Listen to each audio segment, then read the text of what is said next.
நீங்கள் பார்த்து கொண்டிருப்பது உஸ்தாத் மதுரை முஜாஹித் மனம் கவரும் சொற்பொழிவு. இது மார்க்கம் மற்றும் வனஸ்தாயினுஹு வனஸ்தக்ஃபிருஹு வனஊது பில்லாஹி மின் ஷுரூரி அன்ஃபுஸினா வமின் ஸய்யிஆத்தி அஅமாலினா மன் யஹ்திஹில்லாஹு ஃபலா முதில்ல லஹு வமன் யுضلل ஃபலா ஹாதிய லஹு وأشهد أن لا إله إلا الله وحده لا شريك له وأشهد أن محمدا عبده ورسوله اللهم صل على محمد وعلى آل محمد كما صليت على إبراهيم وعلى آل إبراهيم إنك حميد مجيد اللهم بارك وعلى آل محمد كما باركت على إبراهيم وعلى آل إبراهيم إنك حميد مجيد.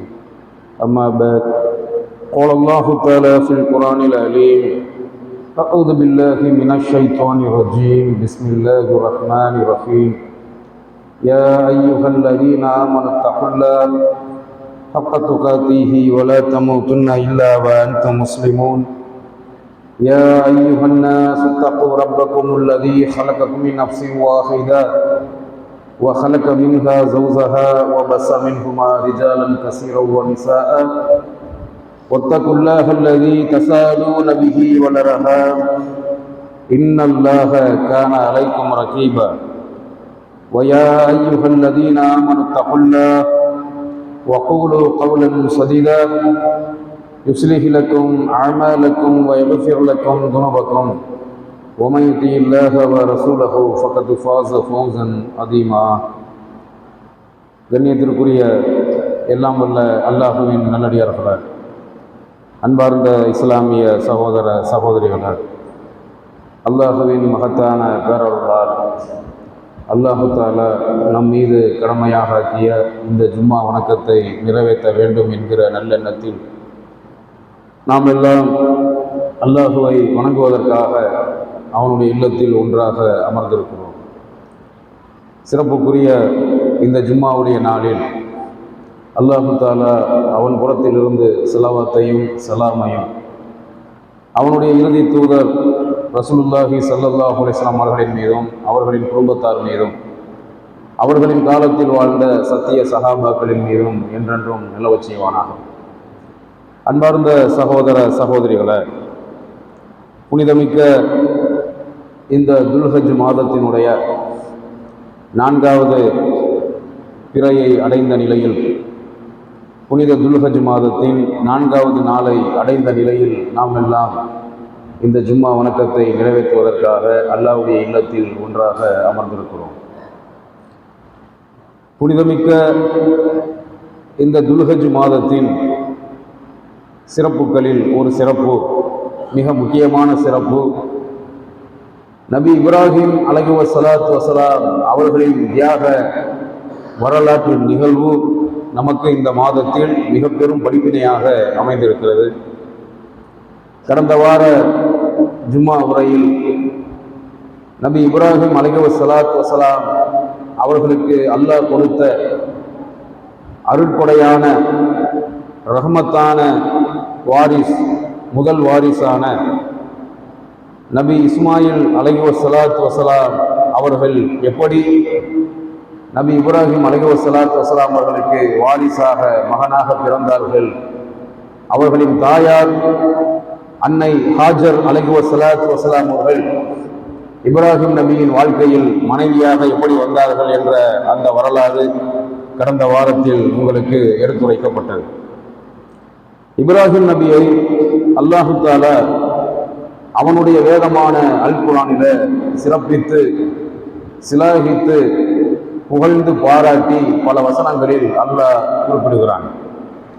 திருக்குர்ஆனில் அல்லாஹுவால் பாராட்டப்பட்ட நபிமார்களில் அல்லாஹ் பாராட்டிய புகழ்ந்த நபிமார்களில் ஒரு நபியாகவும், அல்லாஹ் தன்னுடைய தோழர் என்று அறிவிக்கக்கூடிய ஒரு நபியாகவும் நபி இப்ராஹிம் அலைஹிஸ்ஸலாத்து வஸலாம் அவர்கள் திகழ்ந்தார்கள்.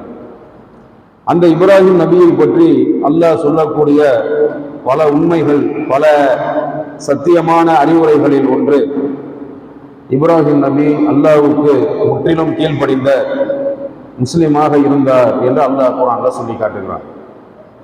இதை பற்றி அல்லாஹ் தன்னுடைய திருமறை குர்ஆன்ல சொல்லுகிற பொழுது சூரா ஆல இம்ரான் திருக்குர்ஆன்ல இருக்கக்கூடிய 3வது சூராவில் உள்ள 67வது வசனத்தில் அல்லாஹ் சொல்லுகிறார், மா கான இப்ராஹீமு யஹூதியவ் வலா நஸ்ரானியவ் வலாக்கின் கான ஹனீஃபம் முஸ்லிமா வமா கான மினல் முஷ்ரிகீன். அல்லாஹ் சொல்லுகிறான், இப்ராஹிம் யூதராகவோ அல்லது கிறிஸ்தவராகவோ இருக்கவில்லை, மாறாக அவர் அல்லாஹ்விடம் முற்றிலும் சரணடைந்த, அல்லாஹ்வுக்கு முற்றிலும் கீழ்ப்படிந்த முஸ்லிமாக இருந்தார். அவர் முஷ்ரிக்குகளில் இணை வைப்பவர்களில் ஒருவராகவும் இருக்கவில்லை என்று அல்லாஹ் சொல்லுகிறான். அப்ப இப்ராஹிம் நபி அல்லாஹ்வுக்கு இணை கற்பிக்கக்கூடிய ஒரு முஷ்ரிக்காக இருக்கவில்லை. அந்த இணை வைப்பு பாவங்களை தங்களின் வாழ்க்கையில ஒழித்து கட்டியவர்கள் இப்ராஹிம் நபி. ஷிர்க் என்ற பாவத்தையும் குஃப்ர் என்ற பாவத்தையும் தங்களின் கைகளால் ஒழித்தவர்கள் நபி இப்ராஹிம் அலைஹிஸ்ஸலாத்து வஸ்ஸலாம் அவர்கள்.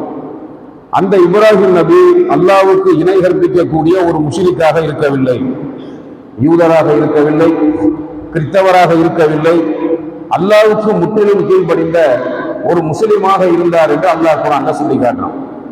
அப்படி அல்லாஹ்வுக்கு முற்றிலும் கீழ்ப்படிந்த முஸ்லிம்களாகத்தான் எல்லா நபிமார்களும் இருந்திருக்கிறார்கள். இப்ராஹிம் நபியும் அல்லாஹ்வுக்கு முற்றிலும் கீழ்ப்படிந்த முஸ்லிமாகத்தான் இருந்தார்.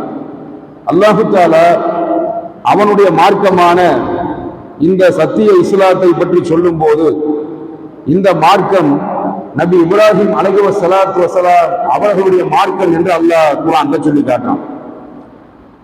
இந்த மார்க்கத்தினுடைய சிறப்பு இருக்கிறது. இஸ்லாம் என்ற அல்லாஹ் இந்த உலகத்திற்கு கொடுத்திருக்கிற அல்லாஹ்வின் மார்க்கமான தூய இஸ்லாம், சத்திய மார்க்கம். இந்த சத்திய மார்க்கமான தூய இஸ்லாத்தில் எந்த விதமான முரண்பாடும் எந்த விதமான குறைகளும் இல்லாத ஒரு மார்க்கமாக இந்த மார்க்கம் இருக்கிறது.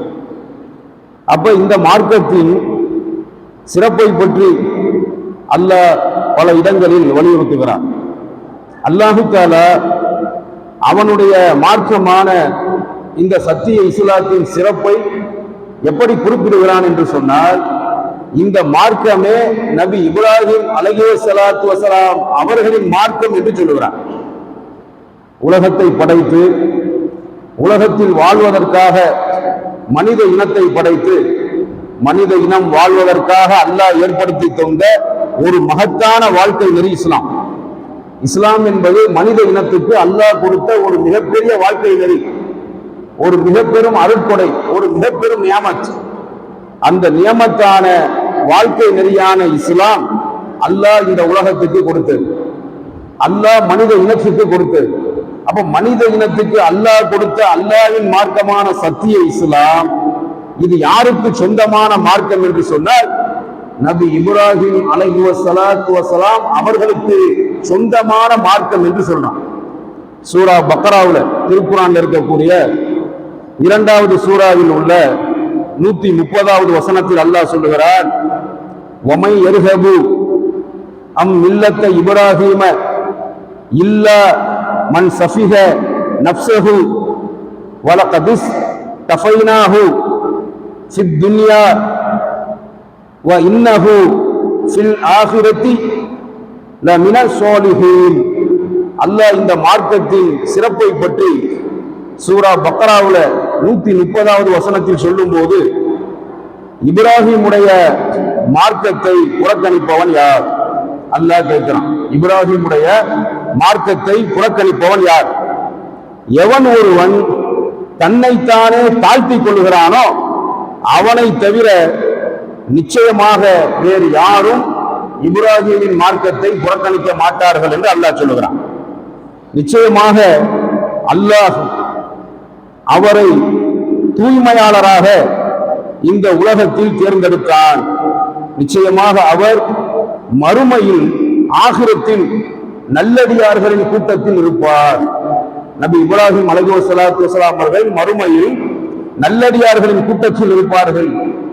நல்லடியார்களான சாலிகான அந்த சாலிஹீன்களின் கூட்டத்தில் இருப்பார்கள். தன்னைத்தானே எவன் தாழ்த்தி கொள்கிறானோ, தன்னைத்தானே எவன் முட்டாளாக்கி அறிவு கெட்டவனாக்கி கொள்கிறானோ அவனை தவிர வேறு எவனும் இந்த இப்ராஹிமின் மார்க்கத்தை புறக்கணிக்க மாட்டான் என்று அல்லாஹ் சொல்றான். அப்ப இந்த மார்க்கம் இப்ராஹிம் நபிக்கு சொந்தமான மார்க்கம். நாம் பின்பற்றுகிற தூய்மையான இஸ்லாம், நேர்மையான இஸ்லாம், உண்மையான இஸ்லாம், சத்திய இஸ்லாம் இப்ராஹிம் நபிக்கு சொந்தமான மார்க்கம். இப்ராஹிம் நபி மனித இனத்துக்கு தலைவர், இமாமுன் நாஸ், மனித இனத்துக்கு தலைவர், அல்லாஹ்வால் தன்னுடைய தோழர் என்று பாராட்டப்பட்டவர், அல்லாஹ்வுக்கு முற்றிலும் கீழ்ப்படிந்த ஒரு முஸ்லிமாக இருந்தவர் நபி இப்ராஹிம் அலைஹிஸ்ஸலாத்து வஸலாம் அவர்கள்.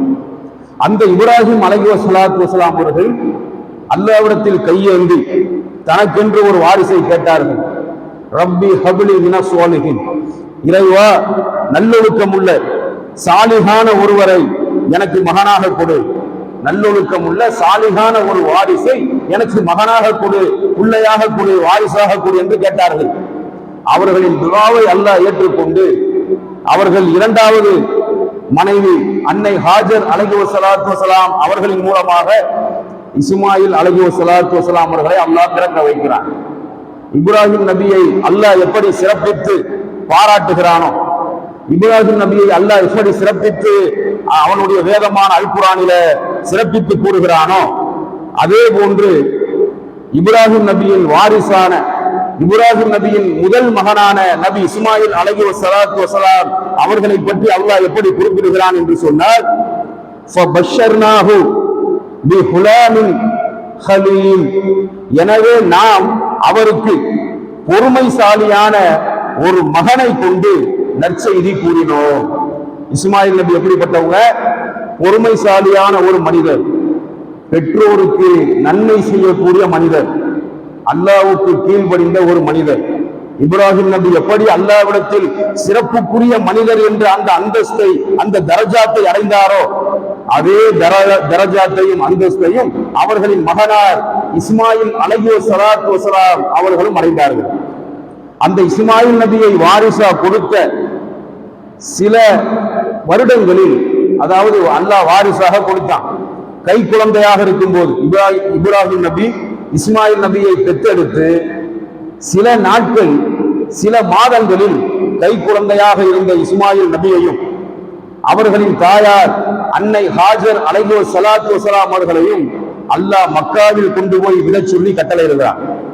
மக்கா என்ற அல்லாஹ் இந்த துனியாவில், இந்த உலகத்தில் புனிதமாக்கிய அந்த ஊர் இருக்கிறது, உம்முல் குரா என்று குர்ஆன்ல அல்லாஹ் சொல்லி காட்டக்கூடிய நகரங்களின் தாய் என்று, நகரங்களின் ஊர்களின் தாய் என்று அல்லாஹ் பாராட்டக்கூடிய, வானங்களையும் பூமியையும் அல்லாஹ் படைத்த நாளிலேயே மக்காவை புனிதமாக ஆக்கிவிட்டான் என்று நபி பெருமானார் ஸல்லல்லாஹு அலைஹி வஸல்லம் சொன்னார்கள். அல்லாஹ் எப்பொழுது வானங்கள் பூமியை படைத்தானோ அப்பொழுதே இந்த துனியாவில் புனிதமாக்கப்பட்ட ஊர் மக்கா நகர். அந்த மக்காவை சுற்றி இருக்கக்கூடிய, மக்காவில் அமைந்திருக்கிற காபத்துல்லா என்ற அந்த சிறப்பு மிக்க புனிதமான பள்ளிவாசல் வானங்கள் பூமி படைக்கப்பட்ட நாளிலேயே புனிதமாக்கப்பட்டது. ஆதம் நபியால் கட்டப்பட்ட பள்ளிவாசல் நபி இப்ராஹிம் அலைஹிஸ்ஸலாத்து வஸலாம் அவர்களின் காலத்திலே அந்த பள்ளிவாசல் இல்லை. அந்த மக்கா நகர், புனிதமாக்கப்பட்ட அந்த மக்கா நகர் இப்ராஹிம் நபியின் காலத்தில் ஒரு மனிதர் கூட அந்த ஊரில் வாழவில்லை, ஒரு வீடு கூட இல்லை, ஒரு குடியிருப்பு கூட இல்லை. அந்த இடத்தில் கொண்டு போய் விடச் சொல்லி அல்லாஹ் கட்டளையிட்டான். அல்லாஹ்வுக்காக தன்னுடைய மனைவியையும் தன்னுடைய பச்சிளங்குழந்தை நபி இஸ்மாயில் அலைஹிஸ்ஸலாத்து வஸலாம் அவர்களையும் அந்த மக்காவிலே விட்டுவிட்டு நபி இப்ராஹிம் அலைஹிஸ்ஸலாத்து வஸலாம் எதுவுமே சொல்லாமல் திரும்பி செல்கிறார்கள். அன்னை ஹாஜர் அவர்களிடத்தில் கையிலே சிறிதளவு உணவு இருக்கிறது, சில நாட்கள் சாப்பிடுவதற்கு கொஞ்சோடு உணவு இருக்கிறது, சில மணி நேரம் காலியாகி விடும் அளவுக்கு தண்ணீர் இருக்கிறது, கொஞ்சம் தண்ணீரும் கொஞ்சம் உணவும் தான் இருக்கிறது. ஒரு வாரம் 2 நாட்கள் அல்லது 10 நாட்கள் சாப்பிடுவதற்கு தண்ணீரோ உணவோ அவர்களின் கையில் இல்லை. இப்ராஹிம் நபி எதுவுமே சொல்லாம புறப்படும் போது இப்ராஹிம் நபியை அழைத்து அன்னை ஹாஜர் அவர்கள் கேட்கிறார்கள், எங்களை விட்டு எங்கே செல்லுகிறீர்கள் என்று கேட்கிறார்கள். அதற்கு எதுவுமே பதில் சொல்லாமல் நபி இப்ராஹிம் அலைஹிஸ்ஸலாத்து வஸலாம் அவர்கள் தயங்குகிறார்கள். அவர்களின் தயக்கத்தை பார்த்து பதில் சொல்லாத அந்த அற்புத நபியின், அந்த உத்தம உன்னத நபியின் முகத்தின் தயக்கத்தை பார்த்து அன்னை ஹாஜர் அவர்கள் புரிந்து கொண்டார்கள். அல்லாஹ் நம்மை இந்த இடத்தில் விடச் சொல்லி நம் கணவருக்கு கட்டளையிட்டிருக்கான் போல் தெரிகிறது என்று புரிந்து கொண்டு இப்ராஹிம் நபியிடத்தில் திரும்ப கேட்கின்றார்கள், எங்களை அல்லாஹ் இந்த இடத்தில் விடச் சொல்லி உங்களுக்கு கட்டளையிட்டானா என்று கேட்கிறார்கள். இப்ராஹிம் நபி ஆம் என்று பதிலளிக்கிறார்கள்.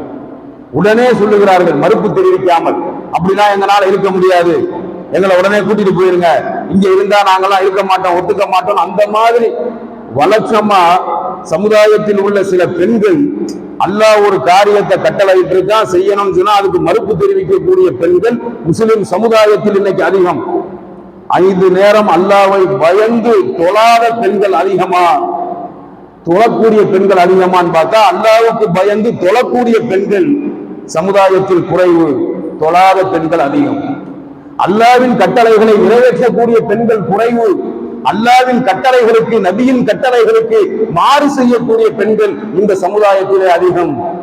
அன்னை ஹாஜர் அவர்கள் எங்களால் இருக்க முடியாது, எங்களை இந்த இடத்தை விட்டு கூட்டிச் செல்லுங்கள் என்று சண்டையிடவில்லை, கோபப்படவில்லை, பொறுமையாக பதில் சொன்னார்கள். அல்லாஹ் எங்களை இந்த இடத்தில் விடச் சொல்லி உங்களுக்கு கட்டளையிட்டிருந்தால் நீங்கள் தாராளமாக செல்லுங்கள், அல்லாஹ் எங்களை காப்பாற்றுவான். இதுதான் ஒரு மூமினுடைய ஈமான். ஒரு மூமினுடைய ஈமான் எப்படி இருக்கணும்? ஒரு பிரச்சனையில மாட்டிக்கிட்டோமே, ஒரு ஆபத்துல மாட்டிக்கிட்டோமே, நம்மளை யாரும் காப்பாற்ற முடியாது, அல்லாஹ் கைவிட்டுட்டானே அப்படி நினைக்கவே கூடாது. எப்பேற்பட்ட சோதனை வந்தாலும் அல்லாஹ் நம்மளை ஏன் கைவிட்டான்னு நினைச்சா அவன் மூமின் கிடையாது. அல்லாஹ் என்னைய கைவிடல, அவன் என்ன பாதுகாப்பான். நாம கொல்லப்பட்டாலும், நாம பலவிதமான தாக்குதலுக்கு ஆளாக்கப்பட்டாலும், என்ன படைச்ச ரப்பு எனக்கு எந்த கஷ்டத்தை கொடுத்தாலும், எந்த சோதனையை கொடுத்தாலும் அது என்னுடைய நன்மைக்காகத்தான் என் ரப்பு எனக்கு தருவான் என்ற அந்த உறுதியான நம்பிக்கை இருக்கிறது. அந்த உறுதியான நம்பிக்கையை தான் அல்லாஹு ரப்புல் ஆலமீன் விரும்புகிறான். அல்லாஹ் குர்ஆன்ல அந்த நம்பிக்கையாளர்களைத்தான் சிறப்பித்து சொல்லுகிறான்.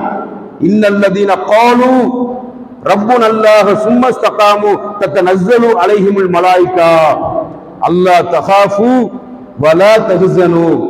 எவர்கள் அல்லாஹ்தான் எங்களுடைய ரப்பு என்று சொல்லி, அல்லாஹ்தான் எங்களுடைய இறைவன் என்று சொல்லி, அல்லாஹுவை இறைவனாக ரப்பாக ஏற்றுக்கொண்ட விஷயத்தில் உறுதியாக இருக்கிறார்களோ அவர்களிடத்தில் தத்தனஸ்ஸலு அலைஹிமுல் மலாயிகா, மலக்குகள் இறங்குகிறார்கள். அந்த மலக்குகள் இறங்கி சொல்லுகிறார்கள், அல்லாஹ் தகாஃபு நீங்கள் பயப்படாதீர்கள், வலா தஹ்ஸனு நீங்கள் கவலைப்படாதீர்கள் என்று சொல்கிறார்கள். உங்களுக்கு வாக்களிக்கப்பட்ட ஜன்னத்தை கொண்டு, சொர்க்கத்தை கொண்டு நீங்கள் நற்செய்தி பெற்றுக் கொள்ளுங்கள் என்று சொல்லுகிறார்கள் என்று அல்லாஹ் குர்ஆன்ல சொல்லி காட்டுறான். அப்ப எந்த சூழ்நிலையிலையும், எந்த ஒரு கஷ்டத்திலும் ஒரு மூமின் அல்லாஹ்வின் மீது நம்பிக்கை இழக்கக்கூடாது. நம்பிக்கை இழந்தா அவனுக்கு பெயர் யார்? அவனுக்கு பெயர் மூமின் இல்லை, அவனுக்கு பெயர் காஃபிர். ஏன்னா அதையும் அல்லாஹ் குர்ஆன்ல மிக தெளிவா சொல்றான்.